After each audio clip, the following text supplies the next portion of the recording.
বর্তমানে দেশের বেশ ট্রেন্ডিং এক হট টপিক হচ্ছে রাসেলস ভাইপার। এতটাই হট টপিক যে কেউ পোস্টের উপর রাসেলস ভাইপার লিখে পোস্ট দিলেই পোস্ট ভাইরাল হয়ে যাচ্ছে। বেশ কিছু পোস্ট সহ বিভ্রান্তিমূলক তথ্য সবার মাঝে ছড়িয়ে পড়ায় সকলেই বেশ বিভ্রান্ত এবং জনগণের আতঙ্কের সৃষ্টি হয়েছে। রাতে ঘুমাতে পারছেন না, কখন না কখন জানি রাসেলস ভাইপার এসে কামড় বসায়। তার মধ্যে কারো শেয়ার করা একটি ছবিও দেখা যায়, যেখানে দেখা যাচ্ছে চট্টগ্রামে সাপটির বেশ প্রাদুর্ভাব দেখা গিয়েছে। আজ এইসব ভুল ভ্রান্তি থেকে সম্পূর্ণ চট্টগ্রামের লোকজন সহ পুরো দেশকে একদম শতভাগ সঠিক তথ্য তুলে ধরার চেষ্টা করব। পয়েন্ট 1, ভাইরাল সেই পোস্টে বলা হয়েছে রাসেলস ভাইপারের কোনো অ্যান্টিভেনম নেই। উত্তর, এটি সম্পূর্ণ ভুল এবং অজ্ঞতাপূর্ণ কথা। আমাদের চট্টগ্রাম মেডিকেল কলেজে সাপে কাটার চিকিৎসা বেশ উন্নত মানের। দেশীয় প্রত্যেক সাপের বিষের ব্যবহার হয় এমন অ্যান্টিভেনম এখানে রয়েছে, যার নাম পলিভ্যালেন্ট অ্যান্টিভেনম। চট্টগ্রাম মেডিকেলের 3য় তলায় 16 নং ওয়ার্ডে সাপে কাটার চিকিৎসা হয় সম্পূর্ণ বিনা খরচে এবং দেশের কয়েকটি সদর হাসপাতাল ছাড়া সব হাসপাতালে অ্যান্টিভেনম মজুদ আছে। পয়েন্ট 2, সব সাপের বিষ এক রকমের, রাসেলস ভাইপারের বিষ 5-6 প্রজাতির। উত্তর, না, কোনো সাপের বিষই একই উপাদানের হয় না। বিভিন্ন ভেনম টক্সিক উপাদানের মিশ্রণ থাকে, যেমন নিউরোটক্সিন প্লাস সাইটোটক্সিন বা নিউরোটক্সিন প্লাস আইসোটক্সিন বা নিউরো প্লাস মাইটোটক্সিন, এরকম মিশ্রণ থাকে। রাসেলসের বিষের প্রধান উপাদান হেমোটক্সিন। পয়েন্ট 3, রাসেলস ভাইপার তেড়ে এসে কামড়ায়।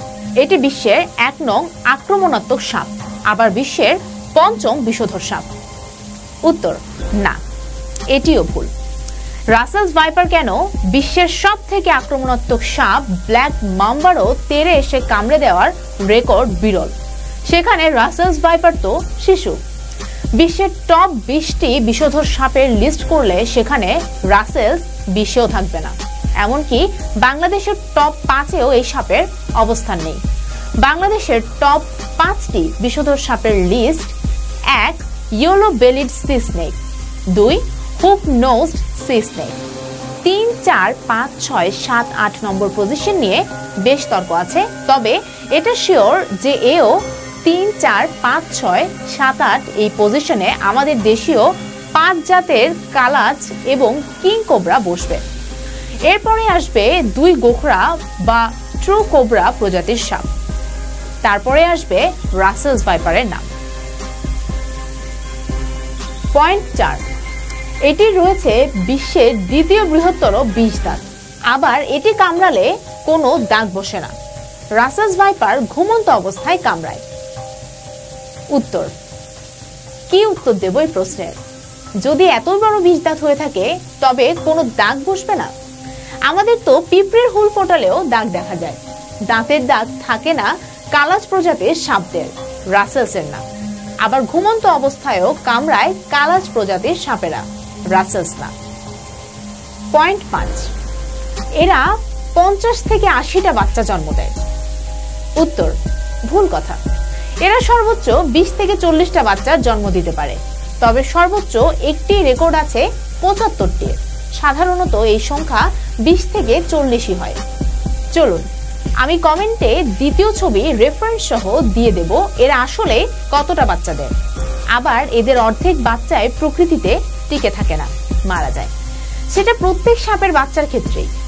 তার উপর সর্প খাদক সাপ বা ঈগল বা বেজি তো আছেই। তবে এখানে একটা কথা, উপরের 3টি প্রাণীর নাম মেনশন করেছি, এদের অস্তিত্ব হুমকির মুখে, যার কারণে রাসেলস ভাইপারের অস্তিত্ব বৃদ্ধির পথে। এটা মনে রাখবেন, এরা কমে গেছে বিধায় রাসেলস ভাইপার বৃদ্ধি পাচ্ছে।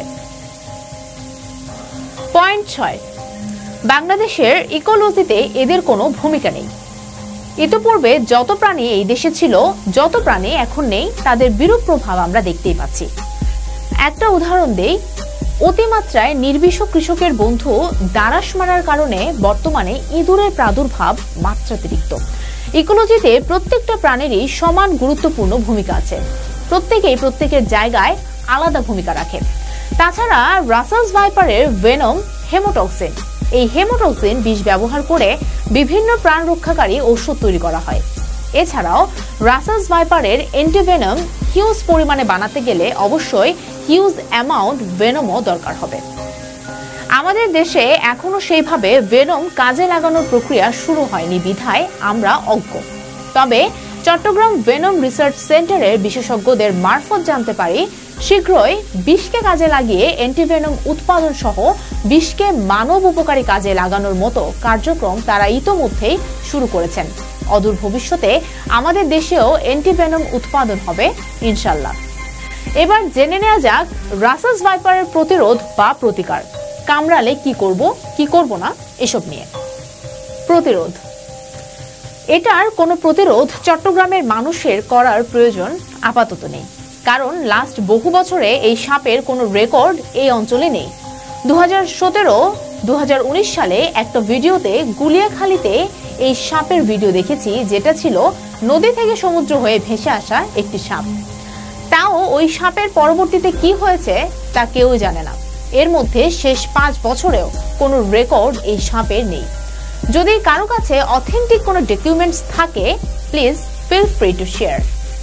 তবে যদি প্রতিকার করতে চান বেশি বেশি করে বেজি, কিং কোবরা, শঙ্খিনী সাপ, তৃতীয় ছবি নিধন থেকে বিরত থাকবেন, কারণ শঙ্খিনী সাপের প্রধান খাবার হচ্ছে অন্য সাপ।